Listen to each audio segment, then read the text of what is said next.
retrouvez maintenant La foi prise au mot, votre émission de formation chrétienne présentée par Régis Burnet.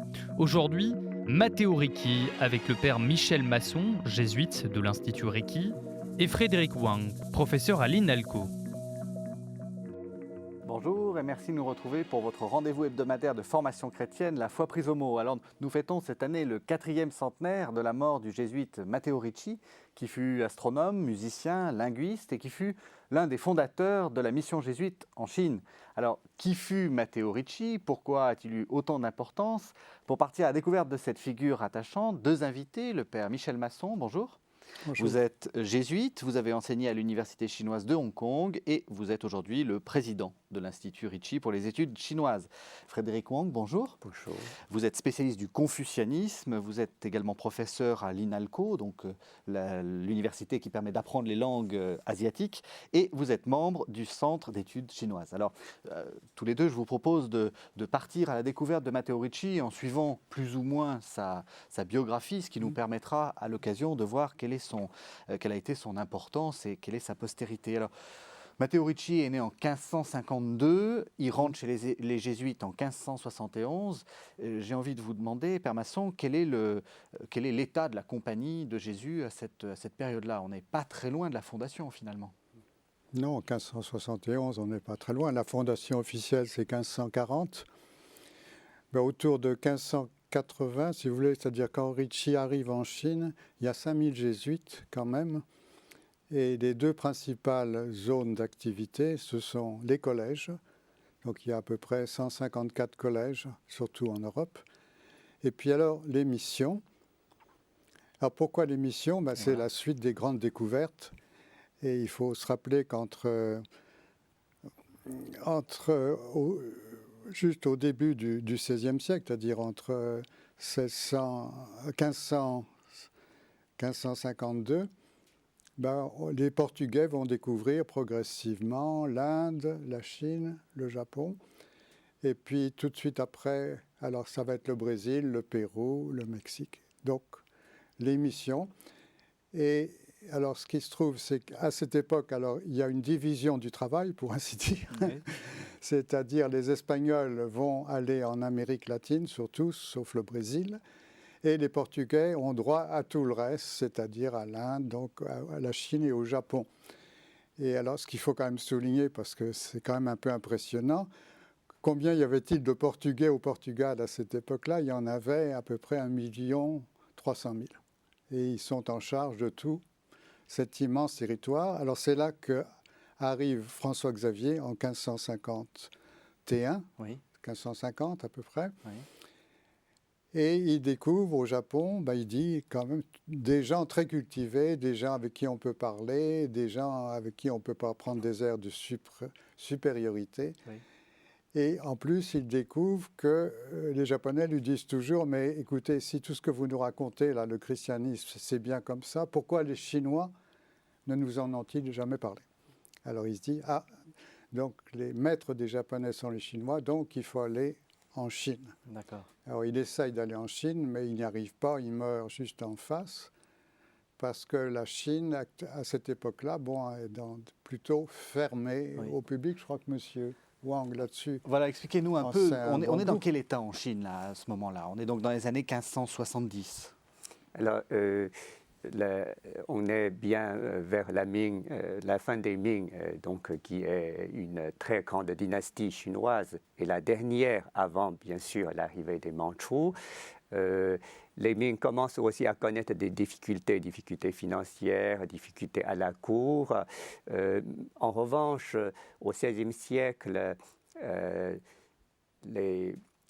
parmi les lettrés, il y a quand même un renouveau du confucianisme, de l'école surtout de Wang Yangming, qui a été l'une des figures intellectuelles très importantes vers les années 20 du XVIe siècle. Donc cet héritage a été transmis grâce à de nombreuses académies que Wang Yangming et ses disciples ont fondées.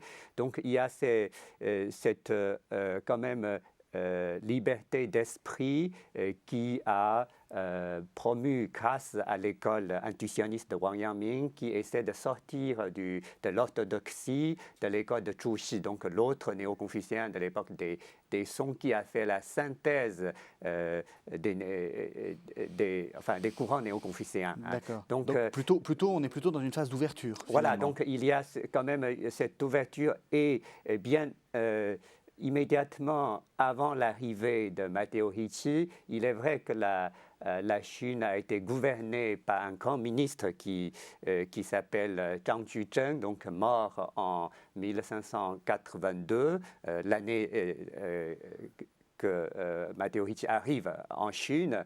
Donc, grâce à ce ministre qui a régné quelque part par la dictature, donc la Chine se trouve tout de même dans un état assez, disons, assez renforcé. Hein, donc, il y a à la fois cette difficulté qui commence à apparaître quelque part, mais en même temps une ouverture d'esprit qui l'accompagne. Alors, Matteo Ricci n'est pas d'abord envoyé en Chine. Il commence par partir vers les Indes, c'est ce que vous disiez. On suit finalement la route des Portugais. Oui, on suit la route des Portugais, donc il est envoyé vers les Indes, on ne sait pas ce que ça veut dire quand il part. Oui. Ça veut dire qu'il va à Lisbonne, il reste un certain temps à Lisbonne, et puis il arrive à Goa, et là il passe encore 1 an et demi en Inde, et c'est là qu'il est ordonné. Et finalement, il est appelé à Macao, parce qu'à ce moment-là, donc il y a un peu le supérieur pour toute cette immense région, le supérieur jésuite qui est Alexandro Valignano, qui a bien compris un peu ce qu'a fait François Xavier. Il s'est rendu compte lui aussi qu'on ne pouvait pas faire au Japon ou en Chine une mission avec les méthodes qu'il avait vues en Inde. Donc c'était un peu en mauvais portugais avec un crucifix en main en disant « convertissez-vous, sinon vous allez voir ». Oui. Il fallait donc commencer par apprendre comme il faut la langue, à lire les grands livres de la culture. Parce qu'il partait en mission dans quel esprit? C'est vraiment un esprit de conversion en se disant il faut absolument convertir tous ces Chinois et tous ces Asiatiques de manière générale parce qu'ils sont en train de se damner. On est vraiment dans cette image-là de on va leur apporter le salut? Oui, tout à fait. On est tout à fait dans cette image-là. Oui. Sinon qu'on n'a sans doute aucune idée du nombre de gens qu'on va rencontrer, etc. Mais oui, c'est tout à fait. Et Ricci, même dans ses livres, où il fait beaucoup où il étudie sérieusement la culture chinoise, reste un apologète, dans un sens tout à fait classique. Oui. Et la Chine, en voyant arriver ce qui est quand même une forme de fanatisme, c'est fanatique. Elle a quelle vision? C'est une Chine avec plusieurs religions, donc elle a l'habitude de voir des gens, en particulier certains bouddhistes qui étaient un peu comme ça, un peu à vouloir convertir. En voyant arriver tous ces jésuites, elle a quelle idée? Pour reprendre un peu la question que vous avez posée au père, je pense que chez Matteo Ricci, il y a cette ambition aussi de mener à terme cette mission inachevée par François Xavier. Donc il y a cette tâche qu'il a envie d'accomplir. Il est vrai que aussi, à l'époque où Matteo Ricci va arriver, il y a dans le milieu des lettrés, il y a une sorte de pensée syncrétiste, c'est-à-dire qui essaie de faire la synthèse parmi les plusieurs religions, le confucianisme, si on le considère comme une religion, le taoïsme et le bouddhisme. Donc, Matteo Ricci, en arrivant, a reçu aussi des accueils froids, disons. Hein. Tout dépend aussi des autorités locales, des local gentry, hein, si on dit en anglais. Donc, Matteo Ricci et ses prédécesseurs ont compris que pour convertir la Chine, il fallait commencer par l'élite locale. Oui. Donc, parce que, si vous voulez, des gens qui sont en contact plus ou moins direct avec les autorités centrales, ce sont d'une part les lettrés, D'autre part, ce sont des eunuques, hein, ce sont des hommes très habiles qui sont au service de l'empereur. Donc, il y a des réticences, mais il y a bientôt aussi un accueil beaucoup plus favorable. Tout dépendra aussi de l'attitude que Ricci et ses compagnons adoptera. Alors donc, justement, il arrive à Macao, 1582, et puis il commence par pénétrer en Chine avec plusieurs missions, et en particulier entre 1583 et 1588, il s'installe à Zhaoxing, qui est donc pas loin de Canton. Voilà. Oui, tout à fait. Et il parle déjà bien chinois, et il commence à faire une sorte de cartographie. Enfin, on sent que c'est pas simplement un simple missionnaire, ce Matteo Ricci. C'est un intellectuel en fait. C'est-à-dire il a été formé à Rome, donc une fois, il a commencé par faire des études de droit. Son père aurait voulu qu'il continue à faire des études de droit, mais il n'a pas suivi les conseils de papa. Il est entré chez les jésuites à 19 ans, etc. Et il a suivi donc les cours du collège romain qui venait d'être fondé, où la formation philosophique avait un fort contingent d'études scientifiques, astronomiques, mathématiques. Avec son professeur, c'était le père Clavius, qui était un des grands mathématiciens dans toute l'Europe à cette époque-là.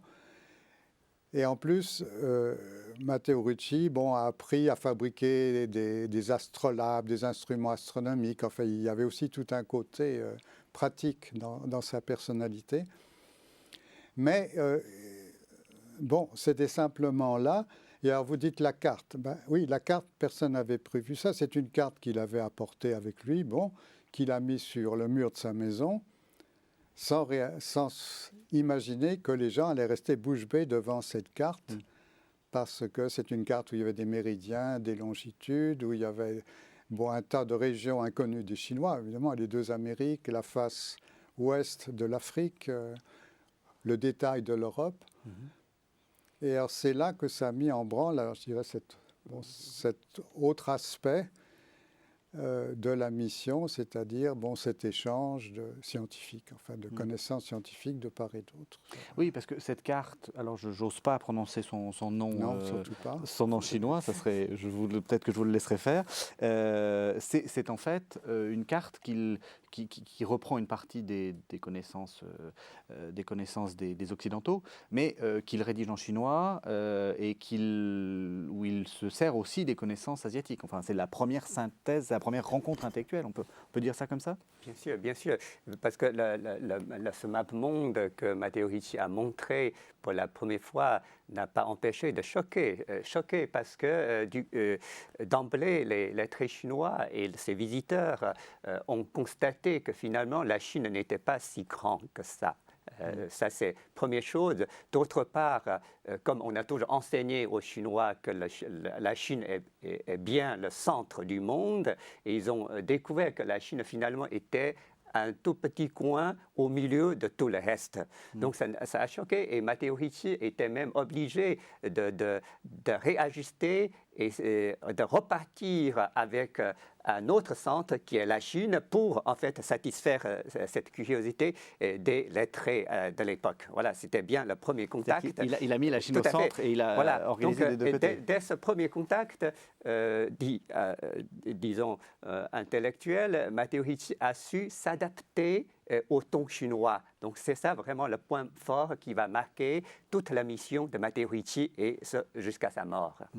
Alors ce qui frappe, c'est que donc il est en Chine depuis les années 1580 et immédiatement, pendant 4-5 ans, il se lance dans un dictionnaire qu'il rédige en portugais, qui est le premier dictionnaire langue asiatique, langue occidentale. Comment il fait ? Enfin, parce que Littré met 50 ans pour faire le grand dictionnaire de la langue française, Larousse autant. Lui, en quelques années, il nous fait un dictionnaire de chinois. Vous écoutez La Foi prise au mot sur KTO Radio. Aujourd'hui, Matteo Ricci, avec le père Michel Masson, jésuite de l'Institut Ricci, et Frédéric Wang, professeur à l'INALCO. C'est un peu comme un petit vocabulaire. Enfin, je dirais, il aligne des mots portugais pour lesquels il a besoin de connaître le sens chinois. Et ce qu'il invente alors, c'est la translittération, si vous voulez, ou la romanisation, c'est-à-dire comment représenter des sons chinois avec des lettres de notre alphabet. Et alors ça, c'est quelque chose qui va avoir toute une postérité, parce qu'ensuite, par la suite, les linguistes chinois, comme Fang Yizhe, beaucoup d'autres, vont toujours se référer à cela dans leur propre recherche de phonologie sur la langue chinoise. Parce que M. Wang peut l'expliquer mieux que vous, enfin bon, mais je peux l'expliquer aussi. Alors, il y a un système traditionnel qui remonte avant l'ère chrétienne, qui consistait en Chine à, vous prenez 2 caractères pour indiquer le son d'un caractère. Donc un caractère qui indique le début, l'initial, et l'autre qui va indiquer la finale ou la rime. Bon, mais ça avait des inconvénients. D'abord, on n'est pas sûr que tout le monde prononçait ces 2 caractères de la même façon. Oui. Tandis que passer par des lettres latines, ça ouvre le champ donc à toute une réflexion phonologique et linguistique. Hein, c'est ça. Mais ça vous encore aujourd'hui, il y a cette influence se fait sentir? Bien sûr, la romanisation, bon, ça a été réalisé, c'est vrai, ça a été réalisé seulement il y a un siècle. Hein, donc, mais je pense que Matteo Ricci a voulu aussi faire une sorte d'usuel au service de ses compagnons, et je pense qu'il a compris avec ses prédécesseurs que aller vers la Chine, il faut connaître la Chine. Et le premier billet d'entrée, c'est bien la langue. Donc, il s'est mis à apprendre la langue, à donc se spécialiser dans cette langue, à parler la langue, à pratiquer la langue, à s'être ancré dans cette langue. Ça, c'est quelque chose de très, très fort, je pense. Et là, il est beaucoup plus doué que tous ces gens qui l'ont précédé. Parce qu'on a des écrits de Matteo Ricci en chinois? Oui, c'est pour ça que je l'ai bien apporté. Par exemple, là, dans ce recueil, sont recoupés tous les écrits en chinois de Matteo Ricci, édités avec l'aide de ses amis. Oui. Voilà. Il parle bien chinois? Oui, enfin, il n'y a pas beaucoup de preuves qui montrent comment il parle cette langue, mais ses contacts avec cette élite des lettrés prouvent qu'ils ont traduit ensemble des ouvrages, donc qu'il y a bien eu cette communication, bien que la communication privilégiée a été au début l'écrit, c'est-à-dire c'est pour ça aussi il s'est lancé dans cette rédaction du dictionnaire et d'autres écrits. Alors, ce qui est intéressant, c'est que, bon, je disais, il était d'abord un peu dans la province de Canton, dans une ville de moyenne importance, et petit à petit, il va se rapprocher des grandes villes. Alors, en 1589, il est à Shaoguan, et ensuite, il visite Nankin, Nanchang et Pékin. C'est quoi? C'est une sorte de montée vers l'empereur? Enfin, il veut voir l'empereur? Non, mais c'est-à-dire que c'est difficile, entre autres parce qu'à ce moment, il y a une guerre en Corée avec le Japon, donc tous les étrangers sont quand même suspects. Et alors c'est un étranger, qu'est-ce qu'il vient faire exactement? Tout le monde n'est pas d'accord, donc là vous êtes soumis, c'est ça, à tous les moments aux autorités locales. Et donc, même s'il arrive un moment à Pékin, on lui dit, non, il faut mieux pas que tu restes là, retourne à Nankin. Donc, il est à Nankin. Alors, il faut expliquer, M. Wang va le faire, Nankin était aussi la capitale. Il y avait 2 capitales d'une certaine façon. Ouais. Et là, Ricci a rencontré quand même des lettrés. Tout à fait. Parce que Nankin, si vous voulez, la dynastie des Ming fut d'abord fondée à Nankin avec le fondateur Zhu Yuanzhang. Donc, c'est son fils qui était prince dans le nord, a détrôné son neveu pour ensuite transférer la capitale de Nankin à Pékin. Mais Nankin, comme seconde capitale, a toujours gardé ses administrations. Et donc, lorsque Matteo Ricci a été refoulé pour la première fois de Pékin pour regagner le sud, donc il s'est arrêté un moment à Nankin, et c'est là en fait où il a commencé à rencontrer des lettrés, de grands lettrés de cette époque. Bon, il est vrai que les plus grands lettrés qu'il a rencontrés, ce sera la deuxième fois lorsqu'il regagne vers la fin du XVIe siècle Nankin. Et donc là, il a rencontré Li Zhi, donc, qui est un personnage central à l'époque, hein, donc, qui peut être considéré comme l'un des héritiers de Wang Yangming, dont je parlais tout à l'heure, de l'école intuitionniste, mais qui est en même temps très ouvert aux autres religions, au bouddhisme. Donc, ce que Ricci raconte l'intéresse énormément. Donc, ce grand lettré Li Zhi a fait même un poème le comparant à un sage saint qui vient des contrées occidentales lointaines et qui, pour autant, s'intéresse à notre culture. Donc, il est considéré comme un lettré occidental. Vous voyez, donc, il y a donc l'accueil change radicalement lorsqu'il monte de plus en plus vers le nord. Ceci dit, c'est que à Nanchang même, qui était le bastion de l'école de Wang Yangming, il a eu déjà des accueils très favorables parmi le milieu des lettrés, et ce en contraste avec ce qu'il a connu lorsqu'il était à Canton. D'accord. Là, moi, ce qui me frappe en entendant ça, c'est l'extrême ouverture finalement de cette culture chinoise qui malgré tout, est intéressée par l'arrivée de Ricci. Alors, est-ce que c'est dû à l'extrême qualité intellectuelle et humaine de Ricci, ou est-ce que c'est plus généralement une ouverture que la Chine pratiquait depuis toujours parce qu'elle était intéressée par tout ce qui venait d'ailleurs? Ah oui, c'est une question un peu compliquée tout cela. Oui, mais vous allez y répondre.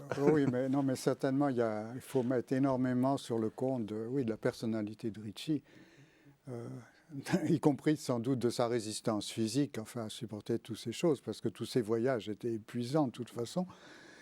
Et puis, alors c'est ce que Li Zhi, là, dont parle M. Wang, effectivement, à un moment il écrit c'est la personnalité la plus extraordinaire que j'ai rencontrée.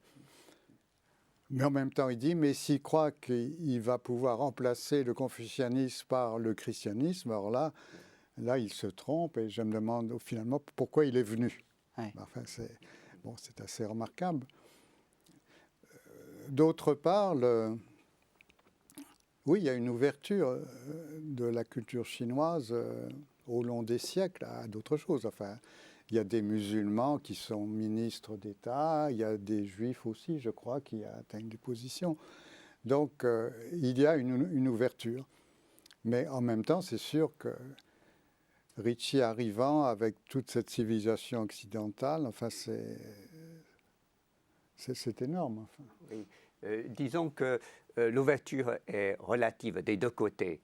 D'un côté, ça dépend de l'énorme qualité de Matteo Ricci qui impressionne le milieu des lettrés, mais d'un autre côté, globalement, la culture chinoise est assez ouverte, mais tout dépendra aussi des individus, des lettrés même. Donc, ce que j'ai avancé, le cas exceptionnel de Li Zhi, c'est un cas bien particulier. Il y a d'autres cas, donc on y reviendra, je pense, donc qui sont carrément convertis, donc qui font partie aussi de l'élite des lettrés de l'époque, mais il faut aussi avouer que la plupart de la population, même des lettrés, qui étaient quand même assez étrangers à ce que apporte Matteo Ricci et ses compagnons même. Hein. Donc il y a, je crois qu'il faut contextualiser, il faut examiner vraiment cas par cas, individu par individu, et donc il faut avoir cette approche disons relativiste. Alors, donc on dit qu'il a fait plusieurs voyages, depuis le sud vers le nord, et enfin, au début du XVIIe siècle, il arrive à Pékin en 1601. Oui. Et alors c'est ça qui est amusant, c'est qu'il, comme manière d'introduction, il apporte une horloge. Oui, enfin c'est un peu plus complexe que cela, c'est-à-dire il arrive à Pékin avec toute une série de présents à l'intention de l'empereur, dont un eunuque malveillant lui chipe une partie juste avant qu'il arrive à Pékin. Le reste par ses amis donc arrive à l'empereur. Alors effectivement, il y a 2 ou 3 horloges qui sonnent toutes seules, comme on dit. Il y a des prismes vénitiens, il y a une photo de la Sainte Vierge avec l'enfant Jésus. Ouais, on n'oublie pas qu'on est quand même missionnaire. On est quand même missionnaire. Donc, un certain nombre de choses comme ça. Et alors, l'avantage des cloches, des pendules qui sonnent toujours, c'est qu'elles tombent en panne assez souvent. Et donc, ça va être l'occasion pour Ricci ou pour son compagnon ou ses quelques compagnons de pénétrer dans le palais impérial pour remettre à l'heure, c'est le cas de dire, ces pendules. Oui. Mais il ne verra jamais l'empereur. Même si l'empereur, alors, d'emblée, l'autorise, lui demande de rester à Pékin, l'autorise à louer une maison, plus tard d'en acheter une, et lui donne une pension mensuelle. Alors ça, c'est quand même un peu Justement, exceptionnel. revenons un peu à cet empereur, donc l'empereur Wanli. Est-ce qu'on est vraiment dans l'image que nous autres occidentaux nous avons d'un empereur dans sa cité interdite qui ne voit personne, etc. Donc c'est pour ça que Matteo Ricci ne le rencontre pas, ou est-ce qu'il y a d'autres raisons? Bon, disons, cet empereur, au départ, a accédé sur le trône assez jeune. Hein, donc, il était étudiant. Hein, l'empereur était étudiant de ce fameux Zhang Juzheng, le premier ministre que j'ai cité tout à l'heure. Donc, lorsqu'il a atteint l'âge adulte, il a tout de suite viré. Bon, enfin, le Premier ministre était déjà mort, mais il a fait tuer tout son clan, famille, etc. Donc, il a pris en main les choses, les affaires. Donc, au début de son âge adulte, il a fait des choses assez remarquables. Hein, mais petit à petit, il se replie dans son palais. Enfin, les empereurs des Ming, parfois, sont assez proche, par exemple, des taoïstes. Je sais que ses prédécesseurs, l'empereur de l'ère Jiaqing, par exemple, qui a nommé quelques taoïstes ministres au palais. Donc, Wanli n'a pas nommé des ministres taoïstes, mais l'environnement de l'époque des Ming, surtout au XVIe siècle, il y avait toujours cette lutte entre les lettrés d'un côté et les eunuques d'un autre côté. Par exemple, vers les années 20, il y a bien un grand eunuque qui a bien manipulé l'empereur Wuzong, qui est mort en fait assez jeune. Donc, plus tard, après la mort de Matteo Ricci, il y aura bientôt aussi une lutte entre des lettrés intègres et des eunuques. Donc, tout le temps, la cour est exposée à ces genres de lutte entre les lettrés d'un côté, les ministres et les eunuques d'un autre côté. Donc, l'empereur, disons, c'est pas un grand empereur, mais il a régné quand même pendant très longtemps. Hein, donc, et globalement, à l'époque des Ming, il n'y a pas eu de très grandes figures d'empereurs, à part le fondateur Zhou Yuanzhang, à part Zhu Di, donc le fils qui a détrôné son neveu, et sous son règne, ça a été compilé le fameux Yongle Tatian, enfin le grand compendium de l'ère Yongle. Donc il y a ces deux grands empereurs, mais tous les autres sont plutôt des empereurs assez ordinaires. D'accord. Et donc, Matteo Ricci, lui, rentre dans cette cour et dans ces intrigues. Il est donc payé par la cour. Et c'est peut-être à ce moment-là que se forme sa pensée. Enfin, je pense qu'elle l'était déjà formée. Mais, et en particulier, et c'est là-dessus que je voudrais vous interroger, Père Masson, cette idée d'inculturation, qui est théologiquement un problème qu'on retrouve jusqu'à aujourd'hui. Jusqu'à quel point le christianisme doit s'adapter aux cultures locales pour passer, entre guillemets, sans se dénaturer. Oui, alors le mot d'inculturation, c'est un mot moderne, donc oui, on va le mettre un peu de côté à propos de Matteo Ricci. Oui. Non, ce que Ricci a découvert... Pour Valignano, il semblait que la meilleure méthode, c'était d'envoyer une ambassade auprès de l'empereur et lui expliquer le christianisme. Il allait trouver ça très bien, il allait se convertir. L'empereur converti, la Chine se convertissait et le Japon se convertissait. Bon, très bien. Mais Ricci, connaissant beaucoup mieux justement la société chinoise que ses prédécesseurs, s'est rendu compte d'abord, oui, que l'empereur n'avait pas forcément tous les pouvoirs, enfin, et qu'une partie de son pouvoir était usurpée alors par des eunuques ou bien par toutes ces lettrés. Et alors, par les lettrés, il y a un peu deux catégories de lettrés. Il y a les lettrés qui ont les forts en maths et en thème, qui ont réussi les examens et donc qui sont fonctionnaires ou ministres. Et ceux qui n'ont pas réussi les examens, mais qui sont encore dans leur ville, leur petite ville, leur bourg, et ont quand même un statut important parce qu'ils connaissent quand même toutes ces lettres des lettrés. Et donc l'idée de Ricci, c'est qu'il fallait expliquer à suffisamment de lettrés ce qu'était le christianisme pour qu'ils se rendent compte que c'était quelque chose de très sérieux, au fond d'aussi sérieux que le confucianisme, de respectable, de différent, mais de tout à fait raisonnable.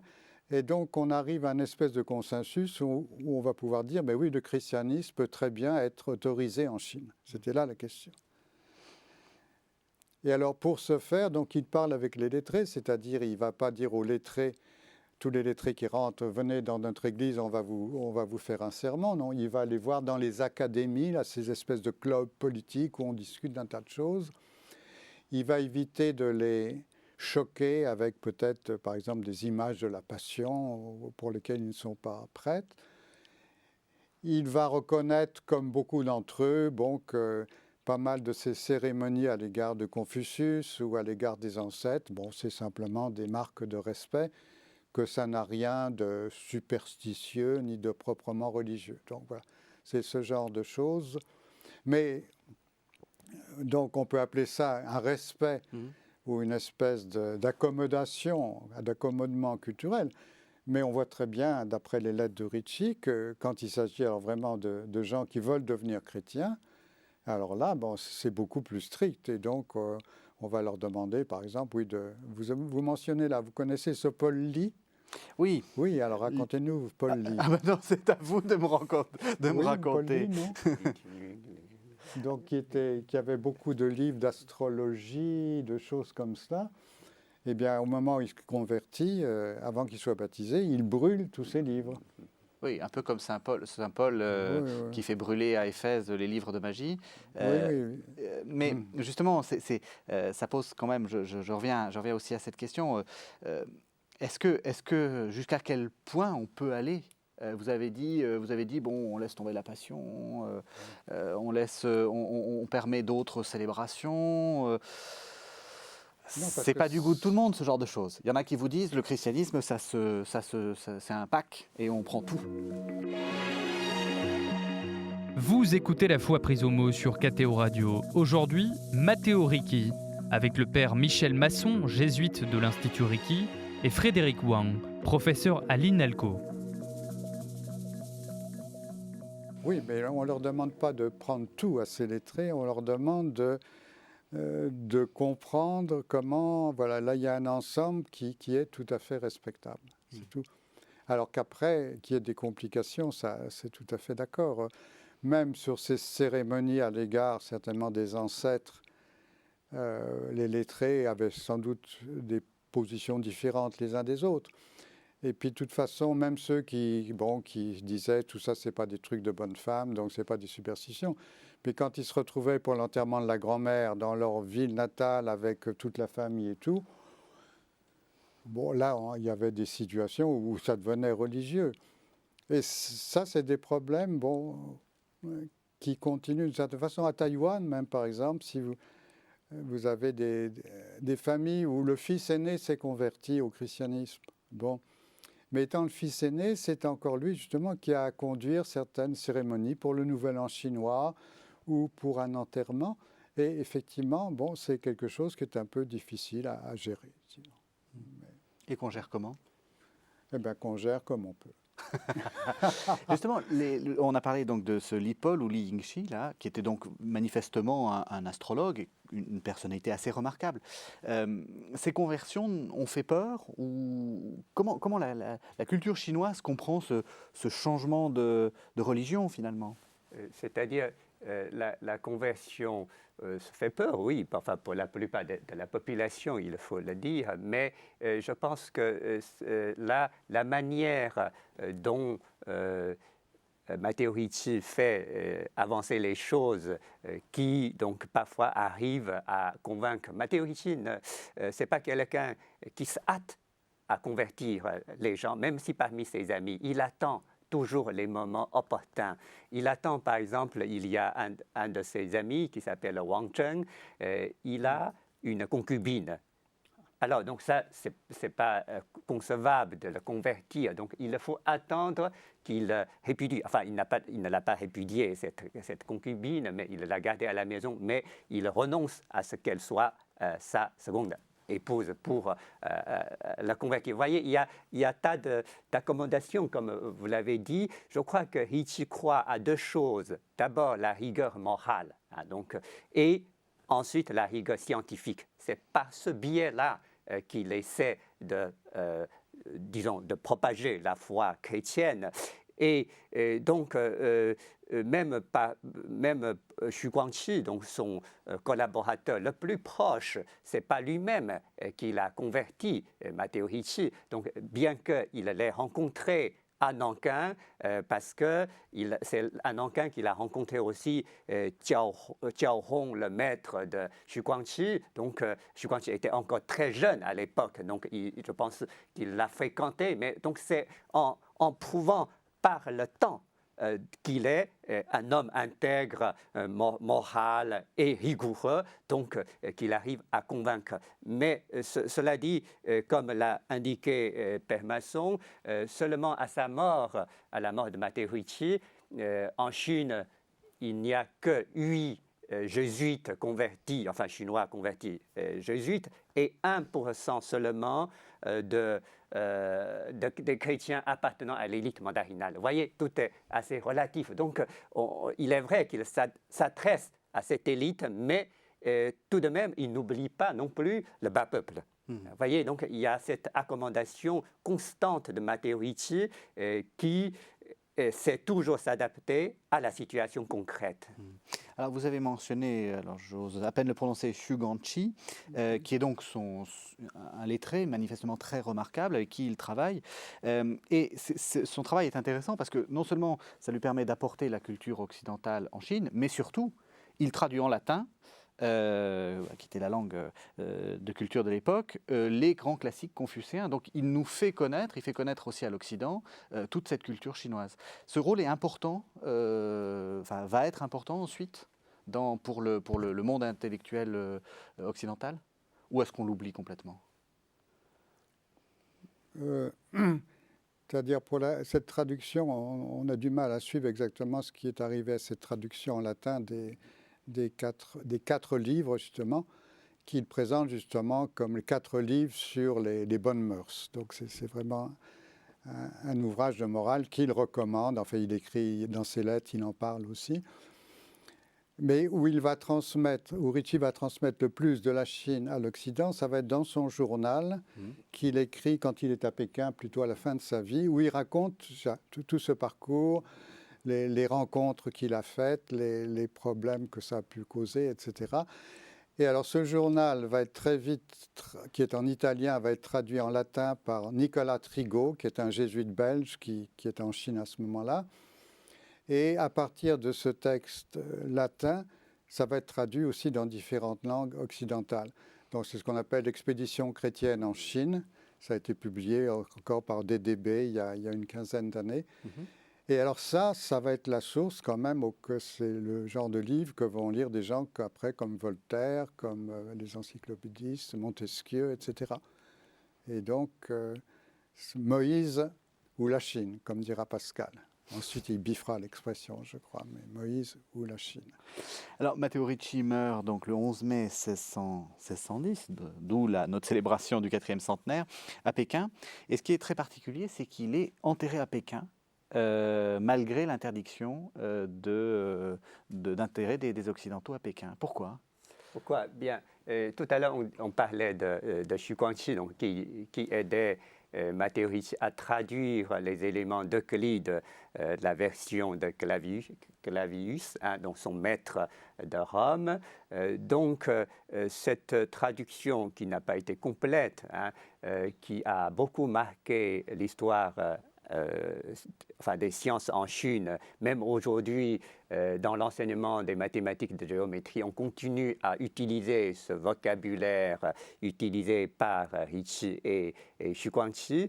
Donc, il y a des mandarins, Ye Xiaogao, des sympathisants de Matteo Ricci, ont défendu cette cause auprès de l'empereur. Donc, certains disent que rien que cette traduction d'éléments d'Euclide de Matteo Ricci et de Xu Guangqi mérite une terre pour son enterrement. Vous voyez, donc ça a beaucoup joué, cette traduction qui va être très, très connue dans cette affaire. Vous voyez, donc c'est vraiment la première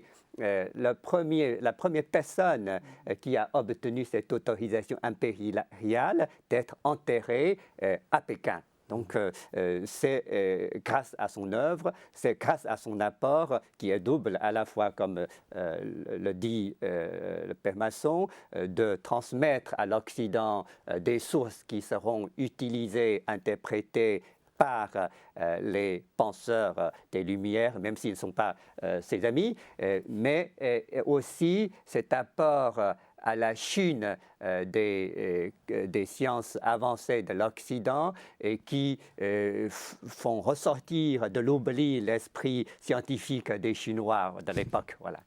Donc, naturellement, on arrive à la fin de l'émission. Il nous reste une dizaine de minutes. Ça nous permet de nous faire quelques questions finales justement sur le bilan de l'œuvre de Ricci. Donc, c'est parfait parce que vous avez commencé. Pour vous, Père Masson, c'est quoi la chose la plus importante, la chose qu'il faut retenir de cette œuvre-là? D'abord, tout le monde est bien d'accord, Ricci est le fondateur de l'Église catholique en Chine. Voilà. Alors, il y a combien? Il y a sans doute 12 millions de catholiques en Chine actuellement. Bon, on dit beaucoup de choses qui sont divisées. Bon, il y a des divisions, effectivement, mais enfin, c'est quand même... Depuis 1979, c'est quand même des communautés extrêmement vivantes qui se sont reconstituées, qui maintenant même ont des œuvres un peu comme le Secours catholique pour s'occuper entre autres des handicapés. Il y a des religieuses chinoises qui vont vivre dans des villages de lépreux, etc. Donc voilà.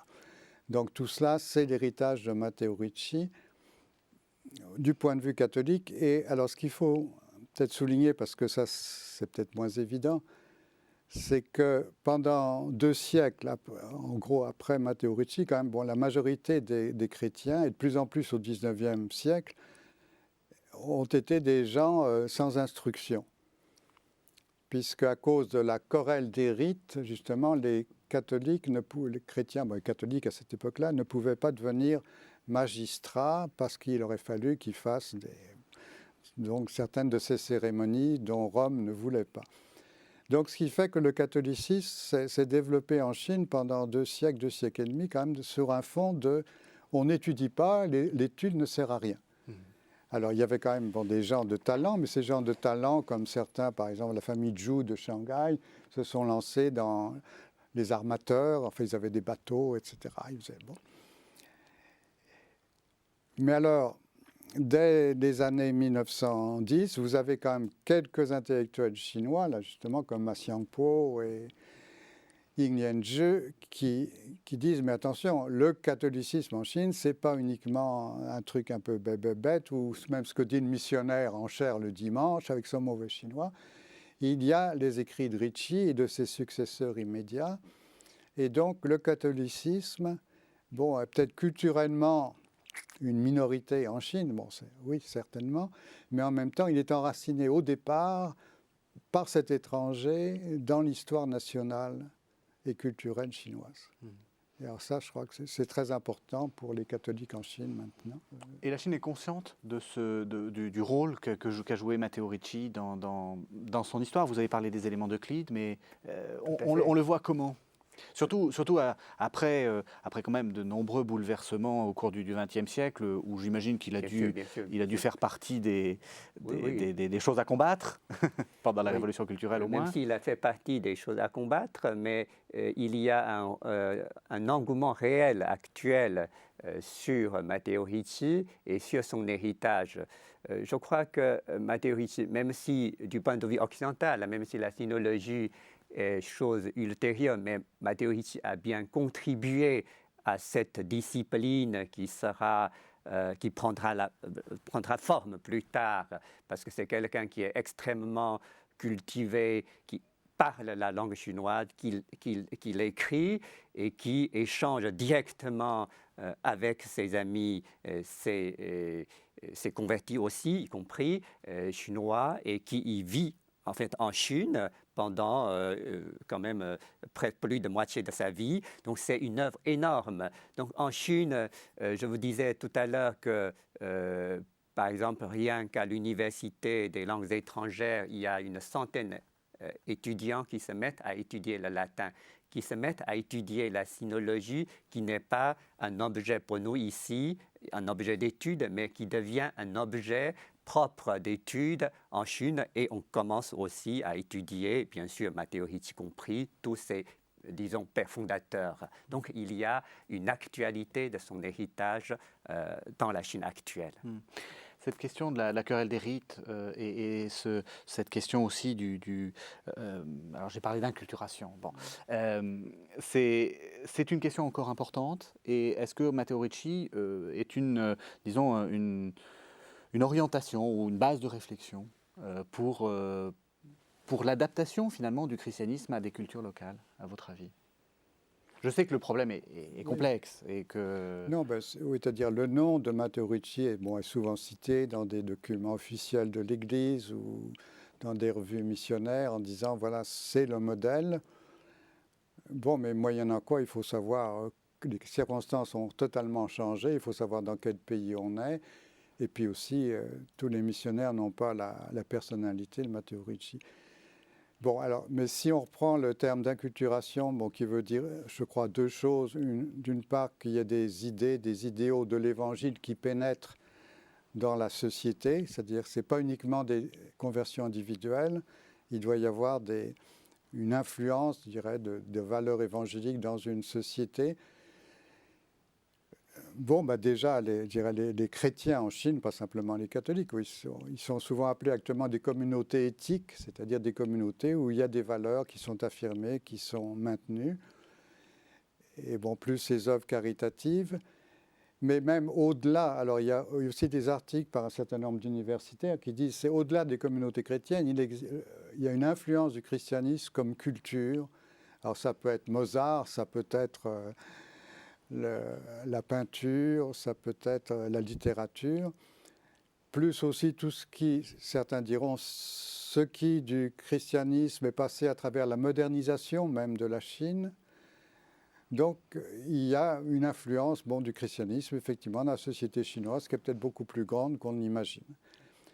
Alors l'autre aspect de l'inculturation, c'est que des valeurs de la société où l'on est puissent venir en quelque sorte enrichir la réflexion, l'expression en mots ou en rites de la vie chrétienne. Alors souvent quand on dit ça, en Occident on dit « Oh oui, le taoïsme c'est magnifique quand on aura une théologie qui s'inspirera du taoïsme ». Bon, très bien, mais on n'en est pas encore là et on est un peu dans la mythologie là. Bon, pour le moment, la culture chinoise c'est un vrai chantier, donc il faut laisser le temps qu'apparaisse peu à peu une culture de la modernité en Chine. Donc on ne peut pas vouloir dire trop vite, mais enfin, par exemple, des idées d'ONG quand même sur le respect de la personne humaine, là encore les handicapés, il y a quand même un certain nombre de valeurs comme cela qui sont présentes dans la société chinoise et qui viennent peut-être réconforter au moins certains idéaux chrétiens. Et puis, alors, il y a la langue. Alors là, M. Wang en a parlé, et je crois que ce serait très bien qu'on conclue sur la langue. Bon, la langue chinoise est très importante, pas simplement parce que la dame du 6e arrondissement vous a dit « Oh, j'ai appris un peu de chinois, c'est merveilleux », mais c'est parce que la langue chinoise reste fondamentale pour les intellectuels chinois. Et que maintenant que la liturgie catholique, que la Bible est en chinois, l'enseignement de la théologie se fait en chinois. Là, il y a quelque chose de très important qui se met en place. Alors bah, justement, la langue, Voilà. avec ce DVD qui est donc paru grâce à l'association Ricci, qui est donc vous pouvez en dire deux mots? Bah, c'est le DVD du grand dictionnaire Ricci paru en 2001, donc avec 13 000 caractères et 280 000 expressions, qui a demandé quand même un long travail pour passer par Unicode, pour refaire la base des données, etc. Tout ça est très compliqué. Et donc qui vient de sortir, qui est déjà dans le commerce en France actuellement, qui va être présenté à la bibliothèque municipale de Shanghai le jour même de la mort de Ricci, le 11 mai 2010, et qui a évidemment l'avantage de permettre différentes façons d'entrer dans ce dictionnaire. Par exemple, on peut consulter un mot à partir de la dernière syllabe et pas uniquement à partir de la première. Donc un très bon dictionnaire. Très bon outil. Ensuite, du père Michel Masson, vous êtes l'éditeur de Matteo Ricci, un jésuite en Chine, avec 8 lettres inédites, qui est paru aux éditions des facultés jésuites de Paris, le Centre Sèvres. Sinon, au CERF, une petite biographie de Matteo Ricci par le père Ducornet, qui est donc là une vie un peu C'est très simple. intéressant. C'est une vie d'un père dominicain qui vit en Suisse et qui est édité normalement par le CERF. Donc voilà, c'est une bonne lecture. Voilà. Et puis sinon, Michel Masson, vous avez préfacé un livre que personnellement je trouve absolument extraordinaire. Vous avez même traduit, oui, de Liang Shuming, Les idées maîtresses de la culture chinoise, qui est, vous m'arrêtez si je me trompe, mais une expression de la part d'un Chinois des idées chinoises, mais avec des catégories qu'il emprunte, parce que c'est un grand lettré, au monde occidental, ce qui nous permet de mieux comprendre la culture chinoise. Je me trompe? Oui, c'est-à-dire il écrit ça en 1949 pour essayer de comprendre quel est le problème de la Chine face à la modernisation. Et puis, de Han Ho, les lettres à Matteo Ricci. Donc, c'est une correspondance imaginaire qui est parue en collaboration avec l'Institut Ricci et les éditions Bayard. Je rappelle également le site de l'Institut Ricci, www.matteo-ricci.org. Merci à tous les deux de nous avoir fait découvrir cette figure si attachante de Matteo Ricci. Merci. Merci bien. Merci.